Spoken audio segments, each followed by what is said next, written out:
नमस्कार, news call 24 पर आपका बहुत बहुत स्वागत है। मैं हूं सुशील गिरीश। राहुल गांधी ने कांग्रेस की गलतियां स्वीकारी। क्या सरकार बनी तो इन मामलों पर लेंगे स्टैंड? आइए समझते हैं। राहुल गांधी की साफगोई के उनके विरोधी भी कायल हैं। अभी 3 दिन पहले की ही बात है, राहुल गांधी ने यह कहकर चौंका दिया था कि कांग्रेस ने गलतियां की हैं और आने वाले समय में पार्टी को अपनी राजनीति बदलनी होगी। राहुल के इस बयान के कई मायने निकाले जा रहे हैं। कांग्रेस नेता राहुल गांधी ने हाल ही में कांग्रेस पार्टी की गलतियों को स्वीकार करके एक बहुत बड़ा राजनीतिक कदम उठाया है। किसी भी पार्टी या संस्थान के सर्वोच्च नेता के लिए अपनी गलतियां स्वीकार करना बहुत बड़े साहस का काम होता है। इसके साथ ही राहुल गांधी का यह कहना कि आने वाले समय में उनकी पार्टी को राजनीति बदलनी होगी, यह कहकर उन्होंने ऐसा संकेत दिया है कि जिससे कई मायने निकाले जा सकते हैं। इसका मतलब एक तो सीधा यही लगाया जा रहा है कि अगर वो सत्ता में आते हैं तो पार्टी दूरगामी परिणाम वाले फैसले ले सकती है। हो सकता है कि सरकार में आने पर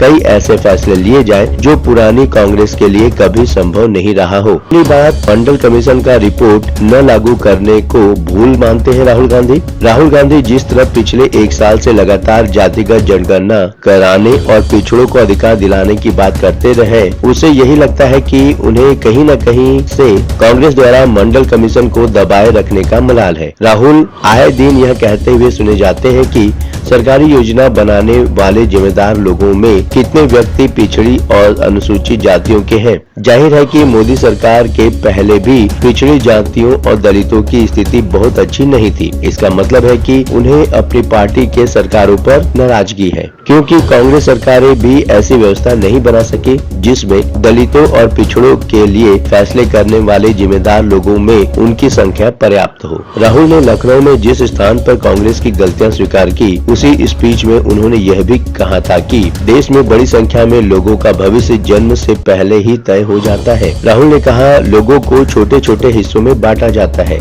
जिससे तय होता है कि वे कौन सा काम करने में सक्षम है और कौन सा काम नहीं कर सकते। राहुल आगे कहते हैं कि हिंदुस्तान के करोड़ों लोगों ने यह जीवन जिया है जहां उन्होंने अपना भविष्य तय नहीं किया है, बल्कि समाज ने उनके लिए यह किया है। इसमें कितनी क्षमता हो गई है। राहुल की इस स्पीच से तो लगता है कि वर्तमान जाति व्यवस्था को खत्म करने के लिए वो कड़ा कदम उठाएंगे। हो सकता है कि उनका कदम आरक्षण की सीमा रेखा बढ़ाने से भी ज्यादा हो। अगर वो ऐसा कर पाते हैं तो जाहिर है कि यही कहा जाएगा, राहुल गांधी का लखनऊ में दिया हुआ स्पीच एक जुमला नहीं था। अगली बात निकल कर आती है, क्या आर्थिक उदारीकरण करने को कांग्रेस की गलती मानते हैं? राहुल गांधी लगातार देश के प्रमुख पूंजीपतियों गौतम अडानी और मुकेश अंबानी पर हमला करते रहे हैं। वो लगातार यह कहते रहे हैं कि देश की पूंजी कुछ खास लोगों के पास इकट्ठी हो रही है। राहुल कहते हैं कि कांग्रेस ने कुछ गलतियां की हैं।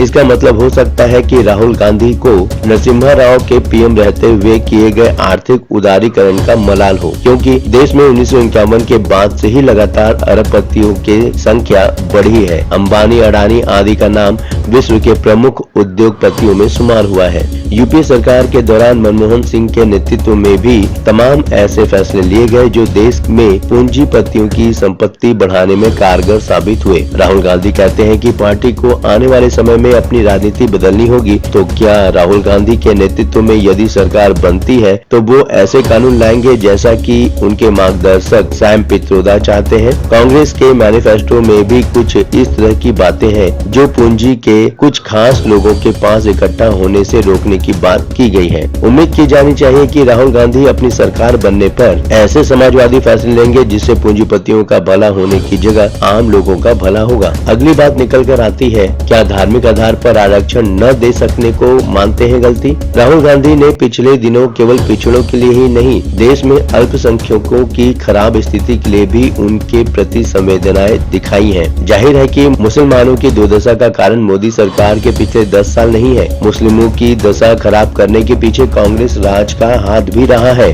हो सकता है राहुल ने कांग्रेस की जो गलतियां स्वीकार की हैं, उसमें वो धार्मिक आधार पर मुसलमानों को आरक्षण न देने जैसे गलती को गिन रहे हो। पार्टी मैनिफेस्टो में भी अल्पसंख्यक कल्याण की बहुतेरी योजनाएं हैं। प्रधानमंत्री नरेंद्र मोदी लगातार कह रहे हैं कि इंडिया गठबंधन की सरकार आई तो पिछड़ों और दलितों को मिले आरक्षण का एक हिस्सा मुस्लिम आरक्षण को भी जा सकता है। फिलहाल कर्नाटक सहित कुछ और राज्यों में सभी मुसलमानों को पिछड़ा मानकर ओबीसी कोटे का आरक्षण मिल रहा है। राहुल गांधी या कांग्रेस ने कभी भी नरेंद्र मोदी के लगाए आरोपों पर खुलकर कुछ नहीं बोला। तो क्या राहुल गांधी सरकार बनने पर मुसलमानों के लिए आरक्षण की व्यवस्था करेंगे? अगली बात, क्या इमरजेंसी के लिए मांगेंगे माफी? राहुल गांधी की दादी इंदिरा गांधी ने जिस तरह देश में 1975 में इमरजेंसी लगाकर सभी नागरिक अधिकारों का अंत कर दिया था, राहुल गांधी ने मार्च 2021 में कॉर्नेल यूनिवर्सिटी के एक कार्यक्रम में कहा था कि पूर्व प्रधानमंत्री इंदिरा गांधी द्वारा 1975 से 77 तक लगाया गया आपातकाल एक गलती थी और उस अवधि में जो हुआ वह भी गलत था। राहुल गांधी ही नहीं, समय समय पर और भी कांग्रेस नेताओं ने स्वीकार किया है कि इमरजेंसी लगाना तत्कालीन कांग्रेस सरकार की बहुत बड़ी भूल थी। उम्मीद की जानी चाहिए कि राहुल अगर सत्ता में आते हैं तो नागरिक अधिकार हमेशा बने रहे, इसके लिए कुछ कदम उठाएंगे। ऐसा देखा जा रहा है कि बहुत से नागरिक अधिकार अपरोक्ष रूप से गायब हो रहे हैं। मतलब कि कानून तो वो उपलब्ध है पर रियलिटी में धोखा है। राहुल गांधी से उम्मीद होगी कि वो कुछ ऐसा करे कि नागरिक अधिकार का गारंटी मिले। आपको क्या लगता है, राहुल गांधी ने कांग्रेस की गलतियां स्वीकारी हैं? क्या वो सच में अपनी कांग्रेस को बदलना चाहते हैं? आप अपनी राय हमें कमेंट के माध्यम से भेज सकते हैं। अभी तक आपने हमारे इस चैनल को सब्सक्राइब नहीं किया है तो कृपया इस चैनल को सब्सक्राइब करें, फॉलो करें और नोटिफिकेशन में जाकर ऑल का ऑप्शन दबाना बिल्कुल न भूलें। नमस्कार।